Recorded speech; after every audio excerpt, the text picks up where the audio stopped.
Bonjour, mesdames et messieurs, c'est Brixia Mayumbo, Mindset Lifestyle Coach. J'ai pour mission d'aider ces personnes-là qui sont passées par des traumas ou qui en ce moment sont en train de passer par des traumas à remonter de la surface, à sortir de ce que j'appelle le gouffre émotionnel. Donc ce matin, en fait, une petite comme ça, pépite minute coaching pour te dire, là où il y a des problèmes, d'accord, là où il y a des problèmes se trouve vraiment l'opportunité de business, se trouve l'opportunité de réussir.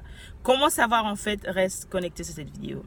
Tu sais, en fait, pendant des années, je suis africaine d'origine gabonaise et de la communauté dans laquelle on vit, en fait, je parle beaucoup de le mindset. Nous sommes prédisposés, nous pensons toujours que le bonheur est ailleurs. Nous pensons toujours que là où on se trouve, en fait, c'est là où il y a le problème, en fait. Mais laisse-moi te dire, en fait, au lieu de maudire le problème, la souffrance peut être une bénédiction. Comment? Si tu utilises bien la faculté que Dieu t'a donnée, celle de l'imagination et celle de créer. À chaque fois que tu t'arrêtes de créer, l'homme est né pour créer. À chaque fois que tu t'arrêtes de créer, à chaque fois que tu t'arrêtes de penser, à chaque fois que tu t'arrêtes de réfléchir, d'accord, par rapport à une opportunité, tu perds en fait cette habilité que Dieu t'a donnée et c'est le bénéfice en fait. Qu'est-ce que les gens font? Ils passent le temps à s'asseoir et se plaindre. Oh voilà, il y a cela, il n'y a pas cela. Je te donne un exemple banal.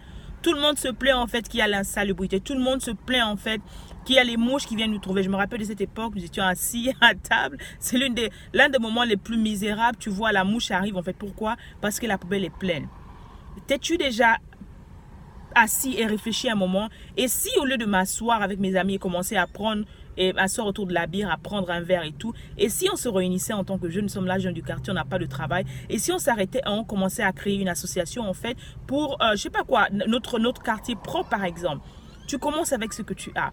Tu prends des petits seaux en fait, des sachets si tu n'as pas des gants, tu commences à ramasser la poubelle.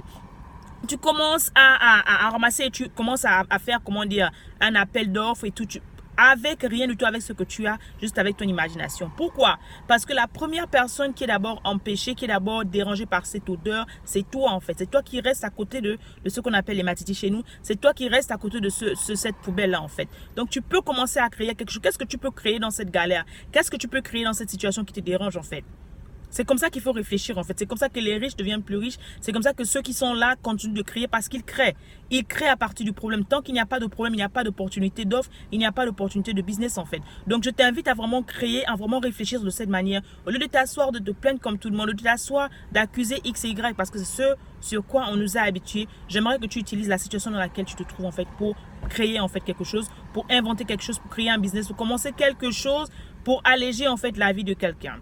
Un autre problème simple en fait qu'on rencontre beaucoup, c'est le problème de transport. Tout le monde se plaint, il n'y a pas de transport en fait. Tu as peut-être une voiture que tu n'utilises pas, tu n'as pas de travail, tu as une voiture. Pourquoi tu ne commences pas à faire du clando? Qu'est-ce que tu fais assis à la maison en train d'attendre un boulot, en train d'attendre un diplôme, en train d'attendre, je sais pas, une nouvelle offre d'emploi, un poste budgétaire, alors que tu es dans le chômage? Le plus important, c'est d'avoir ce qu'on appelle du cash flow. Le plus important, c'est d'avoir quelque chose, du pain. Tu peux apporter quelque chose à mettre sur la tête de tes enfants en fait, sur la tête de la table de ta femme et de tes enfants si tu en as déjà. Même si tu n'en as pas encore, c'est l'opportunité pour toi de réfléchir en fait. À la fin de la journée, c'est que tu manges, que tu boives. Mais qu'est-ce qu'on pense? Nous aimons le costume. Et je dis souvent, c'est pas moi qui ai créé cette cotation. Il n'y a pas de saut métier, il n'y a que de saut du genre. Utilise cette faculté, utilise la période dans laquelle tu es, dans la galère que tu dis à père galère pour créer en fait. Tu sais peut-être faire des gâteaux, tu sais peut-être balayer, tu sais peut-être donner ce dont nettoyer. Mais offre tes services, commence à les nettoyer en fait. Mais fais-le, tout ce que tu vas faire, fais-le si bien, d'accord, de telle sorte qu'on puisse te rappeler une autre fois et de tout ce qui sait, peut-être tu vas à la fin devenir créer ton entreprise en fait.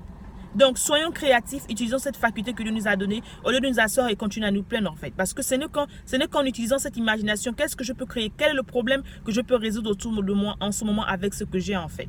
Ce n'est pas parce que c'est ailleurs en fait. Ailleurs, ce n'est pas le paradis. Ailleurs, c'est la galère. C'est ce qu'on disait tous avant de sortir. Mais quand tu arrives, tu te retrouves que c'est ça le boulot qu'on appelle ça le boulot chez nous que tu n'as pas voulu faire. Mais tu termines par le faire en fait. Ce sont des réalités. J'ai lavé les fesses des vieux en fait. J'ai lavé, c'est-à-dire que les choses que je n'ai jamais pu faire chez moi, j'ai pu les faire. Pourquoi? À la fin de la journée,